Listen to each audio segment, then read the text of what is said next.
Darfur is a word that very few people know.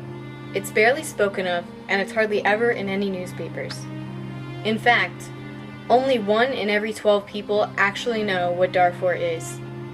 What makes it so important is that it is a place where government-sanctioned rape, murder, and displacement takes place. And over the past 3 years, 400,000 people have died, 2.5 million people have been displaced, and 3.5 million are without food. It is this century's first genocide, and less than 10% of the American population even knows about it. But the real question is, how did something like this happen? And more importantly, what can be done to stop it? Before we can end the genocide, we must first learn more about it. On the eastern side of Africa, bordering the Red Sea, there is a region called Sudan. Most of the western border is made up of Darfur. The orange and yellow marks on this map represent all the villages that have been damaged or destroyed within the past 3 years. The conflict began in early 2003 when the Sudanese government supported the clearing of civilians from areas considered disloyal. The groups in charge of these clearings are called the Janjaweed. These clearings often consisted of the Janjaweed militias murdering the men who disobeyed their orders to scare the others into submission. This was the beginning of the problem, as killing civilians was a direct violation of the 1949 Geneva Convention. 2 loosely allied rebel groups attacked military installations in retaliation for the atrocities committed by the Janjaweed. Open warfare erupted after this. The Janjaweed became even more ruthless.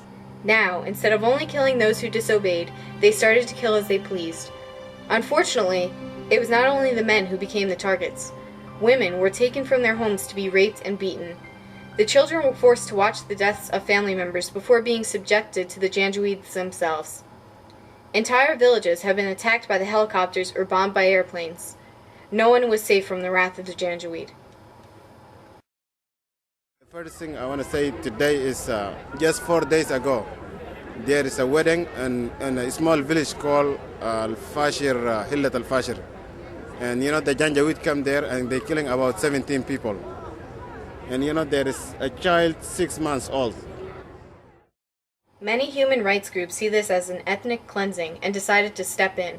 On one of those visits, they handed out crayons and paper to children to help them pass the time.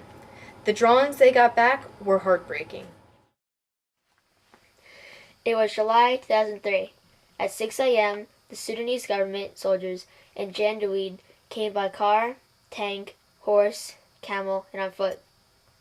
Men, women, and children were killed, some by bombing, some by shooting, some ran away. Then the village was burned. Some huts were set on fire by the Janjaweed. Later a plane came in the evening and burned the village. All the people who were still hiding in their huts were rounded up by the Janjaweed and shot. One hut was set on fire with someone still inside. I saw them with my own eyes. I was then chased by Janjaweed, but not caught. My family slept that night in the riverbed. We returned the next day. I counted around 80 or 90 bodies. Men and children, a few women. We made a grave for all the people, 10 or 20 people to a grave, 5 or 6 graves in total.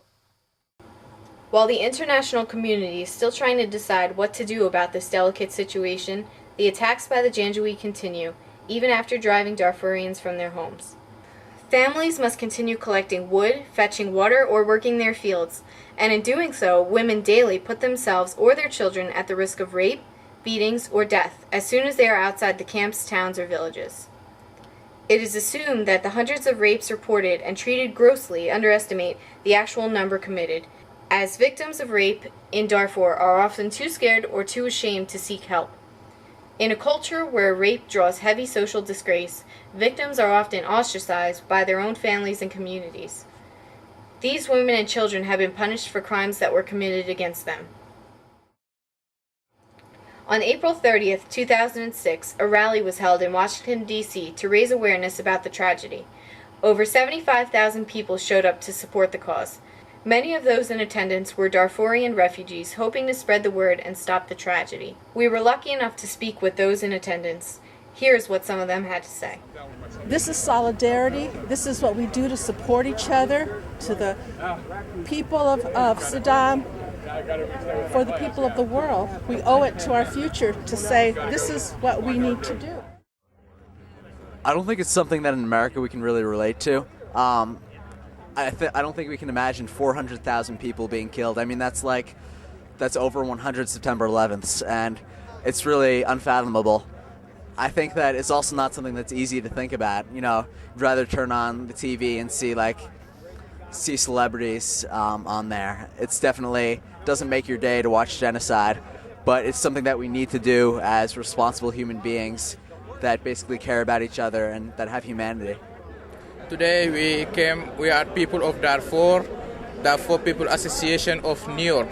We came here to try to call the international community to stop the genocide in Darfur, to try to call the U.S. to press the international community to stop the genocide Darfur, which is committed by Sudan government. The goal of this presentation is to try to increase the number of people who know about this. The future starts now, and every one of us can help make a difference. Understand that these victims were no different than you or I. They're just in the wrong place at the wrong time. Don't let these people die in vain.